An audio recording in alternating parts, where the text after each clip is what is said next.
I am an empath, and I'm assuming if you've clicked on this to join in this conversation that you yourself are one. Maybe you've always known, maybe it's something you've recently discovered, or perhaps you have someone that's very close to you that correlates quite strongly to the term or mentions or brings it up, and you want to know a little bit more about it. This essentially, especially for empaths, to me, I think is an extremely empowering conversation that I'm inviting you to be part of, but extremely challenging. And I do believe that many people will not continue to the end because I am aware of the fact that some of the things that I'm going to say is going to greatly trigger empaths in particular. I am an empath, and I know a few really, really special empaths. And I just invite you to take whatever it is that you want to from what I'm going to say. You don't have to agree with me. You don't have to believe me. But essentially, I'm immediately inviting you to consider that there is a massive fork in the road for empaths and a decision that lies before you even now as we speak. And it's a decision that's going to forever alter the rest of your life and forever alter the kind of imprint that you leave upon your death on this existence. So I invite you into that conversation because, in fairness, from my perspective, I feel that the fact that there are more and more empaths slowly starting to show up is not an accident. In actual fact, I would go as far as to say that there is a very natural evolution to how man's consciousness is expanding and to how humankind is beginning to beginning to, what would the word be, interact with what they would consider to be other people, to be the earth, to be the Godhead. And with that, I feel that there is a natural, almost revolution taking place in emotions, in psychic faculties, in mental clarity. And part of that evolution, I feel, is that certain people and eventually everybody is going to develop very clean, very pure empathic abilities. So I feel that an empath is part of the evolution and something that we are all in actual fact part of. Some of us have just begun to unfold it slightly more in our lives.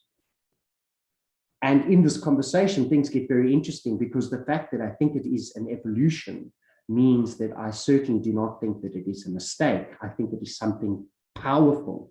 But I also feel that an empath is only the middle step to what it is that we can become. And I want to invite you into a conversation where I want to consider what happens if you get stuck on that middle step. Because I do feel that I have met some empaths in my life that are extremely integrated and powerful. And they are just unbelievable in what they are capable of and the kind of work they do. But then there's the other side. And most empaths that I know are a complete pain in the ass. And they are very, very hard to work with. You know, this conversation and this set of videos was inspired actually by conversations I was having with my partner in the organization that we're a part of.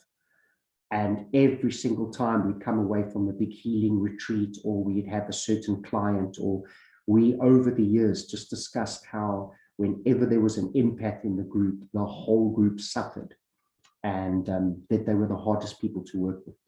So I want to challenge you.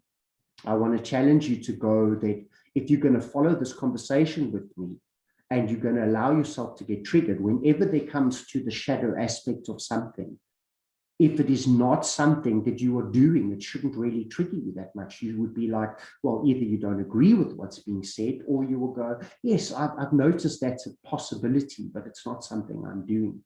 So I invite you to go through all of this. And when something's said that you just feel really triggered by, or, oh, that's definitely not me, or maybe other things that I'm going to say are you.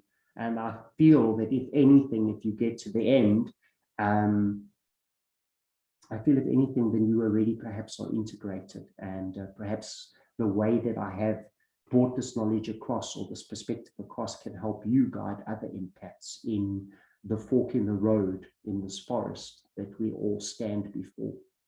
And I have experienced both sides of the empathy conversation. And I can tell you that nearly everything that I'm going to put on this table is something that I have embodied. I have really been into the deep shadow aspects of an empath. And what's really interesting is something we're not going to get into too deeply now, but in spirituality, I mean, all things of true value can actually not be explained. They cannot really be quantified within a single word, you know, like even the word God. God is just a word. It cannot contain what it is that it represents. All that it is a point of reference. And 1,000 people will look into that word and they will all have a completely different way of understanding what that word is. And of course, a lot of our arguments and disagreements come from that. And I want to consider just right in the beginning that in spirituality, there is very often a hijacking of a very powerful, pure movement through linguistics. We are often allowing ourselves to be controlled through the linguistic creation of reality. And if that seems confusing, let me explain it to you this way. We often have a longing within us that we know that there might be another aspect to us, or we feel like something's missing. So, for instance, there is a term in spirituality of, let's say, a twin flame. And a twin flame can be a really powerful idea, but can you identify how in spirituality, how there is a massive shadow aspect to anything once you give it a conceptual identity? And that shadow aspect is often where we as apparently more conscious individuals get trapped in the shadow aspect of the conscious word, the concept. So an example is a lot of people that speak of twin flames a lot spend most of their lives waiting for this perfect partner, longing and burning for that thing and not being aware of what it is that they're doing. Another example is the absolute innocent term of being a light worker. I mean, someone used that term, they coined that term, the concept was built. And when a concept is built, there's a focal point for thousands, if not millions of people. And what happened is the linguistic shadow started to pull at the term light worker. And what happened is we got an entire generation of people that were not willing to look into their shadow, that were so obsessed with love and light that they actually went from being an inclusive society to one that almost shamed and shunned. So I'm just using an example. I want us to just right at the beginning have an awareness just of how powerful linguistics can be. And the word that we're going to look at, because I will do something on all of those things, is we're going to look at empathy and what this word has become. I want you to consider that there is a possibility that before you allow this metamorphosis to fully take place, that there are certain ideals and there are certain, I want to say, myths that are absolutely surrounding this word. And it is becoming a no man's land where I am observed just personally hundreds of people, and including myself, getting trapped. And this no man's land, which I'm not going to go too deeply right in now, I will in the second section, is filled with romanticism.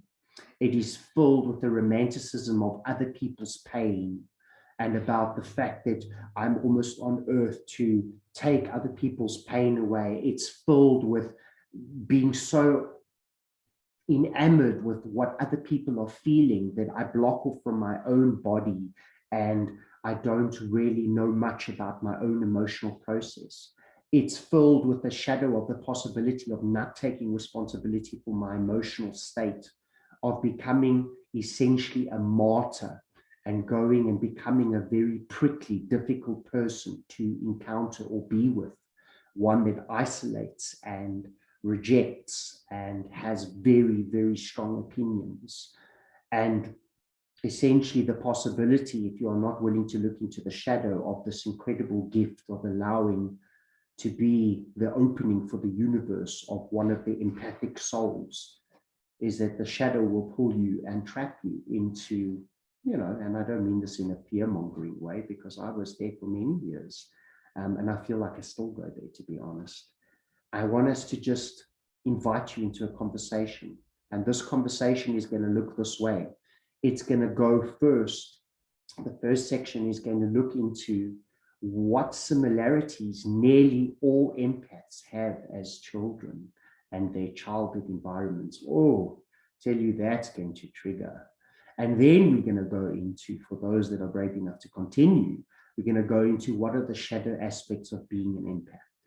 What are the actual shadow aspects? So I'm this powerful being. I've got this romanticized version about it. I feel like I'm part of something special, and I'm not afraid to look right into the shadow, bring these concepts, explain to me what an empath that is not integrated is like, and I will see if any of those things are exhibiting within me.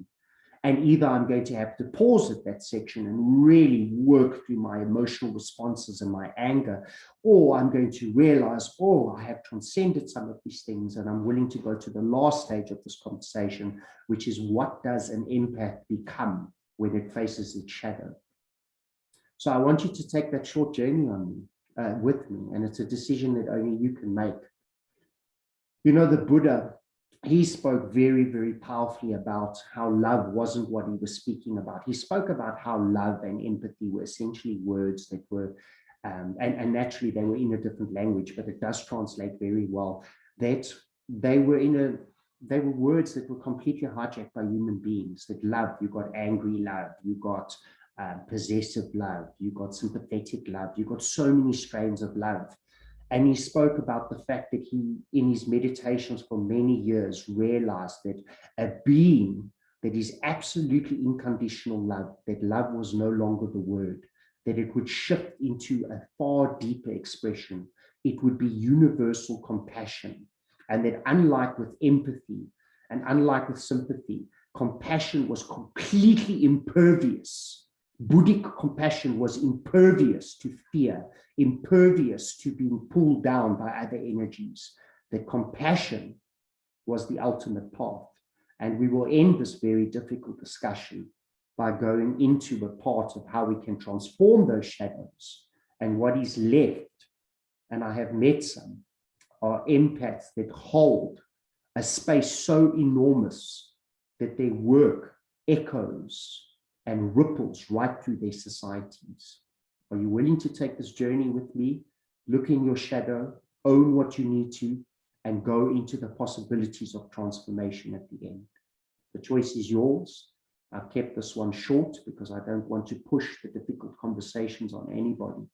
If you wish to follow, I have put the links for the video of the conversation below.